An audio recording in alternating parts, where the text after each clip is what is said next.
दर्शकों, स्वामी प्रसाद मौर्य के बारे में हम सभी जानते हैं। समाजवादी पार्टी के नेता हैं और पहले भी ये चर्चा में रहे हैं और फिर से ये चर्चा में आ गए हैं। तो आज उन्हीं के ऊपर ये वीडियो है।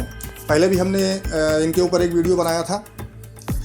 जंतर मंतर नई दिल्ली में ये किसी कार्यक्रम में ये भाषण दे रहे थे, जहाँ पे इन्होंने भाषण में कहा कि भाई हिंदू धर्म नहीं धोखा है। इसको लेकर बड़ा बवाल हुआ देश में और इससे समाजवादी पार्टी ने किनारा भी कर लिया। समाजवादी पार्टी के ही नेताओं ने कहा कि स्वामी प्रसाद मौर्य को इस तरह के बयान देने नहीं चाहिए, चाहे वो सपा के अध्यक्ष हों, चाहे वो और नेता हों समाजवादी पार्टी के। सबने इसका विरोध किया और उन्होंने कहा कि भाई ये उनका अपने व्यक्तिगत विचार हैं और इससे पार्टी का कोई लेना देना नहीं है।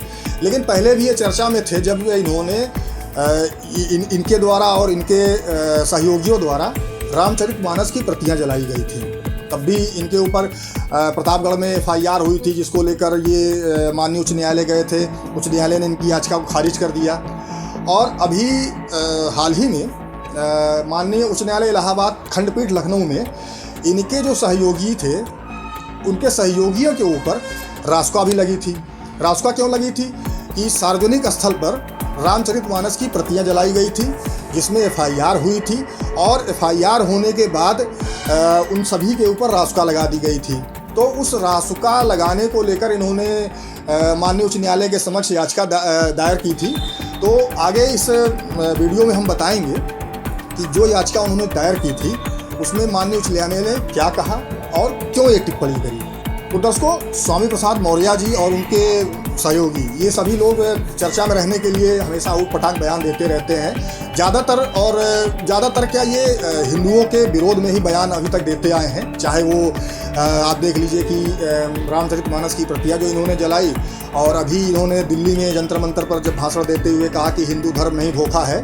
तो ये सारी चीज़ें चर्चा में रहने के लिए ये अक्सर इस तरह की बयानबाजी करते रहते हैं। लेकिन इनके सहयोगियों द्वारा जब रामचरितमानस की प्रतियां जलाई गई, जब इन्होंने आह्वान किया कि भाई रामचरितमानस को जलाया जाए, तो लखनऊ में आवास विकास ऑफिस के सामने सार्वजनिक स्थान पे इनके जो सहयोगी थे, इन्होंने रामचरितमानस को पहले फाड़ा, उसको पैरों से कुचला, उसके बाद उसको जलाया। ये मामला सामने आया था। उसके बाद और मामला ये 29 जनवरी 2023 का है, जिसको लेकर इनके जो सहयोगी हैं जो उच्च न्यायालय गए थे। तो ये 29 जनवरी 2023 का मामला है, जब इन्होंने इस तरह का कृत्य किया था कि एक वर्ग की धार्मिक भावनाओं को इन्होंने भड़काया और उसके बाद इनके ऊपर PGI थाने में सतनाम सिंह द्वारा FIR कराई गई थी।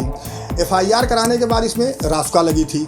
रासुका लगने के बाद इनके जो परिजन हैं, क्योंकि ये लोग जेल में हैं, परिजनों द्वारा जो है एक हैबियस कॉर्पस रिट जो है माननीय उच्च न्यायालय लखनऊ खंडपीठ के समक्ष दाखिल की गई थी और ये कहा गया था कि जो रासुका लगाई गई है वो गलत है। लेकिन माननीय उच्च न्यायालय द्वारा जो टिप्पणी की गई वो बेहद ही गंभीर और महत्वपूर्ण है कि भाई इनके द्वारा जो सार्वजनिक स्थल पर, सार्वजनिक स्थान पे एक धर्म विशेष का जो धार्मिक ग्रंथ है जो बेहद महत्वपूर्ण है, उसको फाड़ा गया, पैरों से कुचला गया, फिर जलाया गया। तो इससे समाज में जो रोष है वो उत्पन्न जरूर होगा और ये निश्चित है कि एक वर्ग जिसके द्वारा इस धर्म ग्रंथ की पूजा की जाती है, उस वर्ग में रोष उत्पन्न होना और गुस्सा उत्पन्न होना ये स्वाभाविक है। तो ऐसी स्थिति में माननीय उच्च न्यायालय द्वारा जो इनकी हैबियस कॉर्पस रिट थी उसको खारिज कर दी गई और अब आगे की जो कार्रवाई है वो चूँकि FIR हो चुकी है, तो जो भी होगा वो ट्रायल कोर्ट में होगा।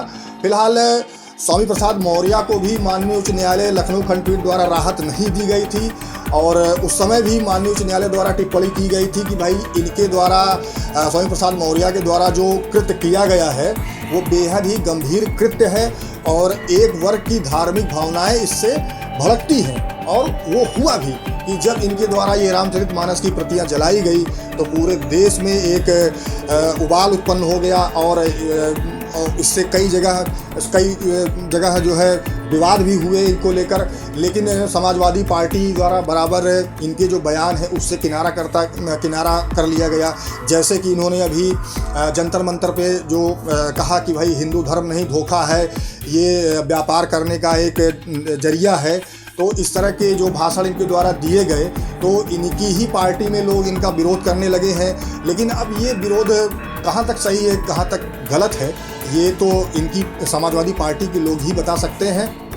फिलहाल जो स्थिति है कि माननीय उच्च न्यायालय ये लोग गए थे, लेकिन माननीय उच्च न्यायालय द्वारा इनको राहत नहीं दी गई और इनकी जो रिट पिटीशन थी उसको खारिज कर दिया गया।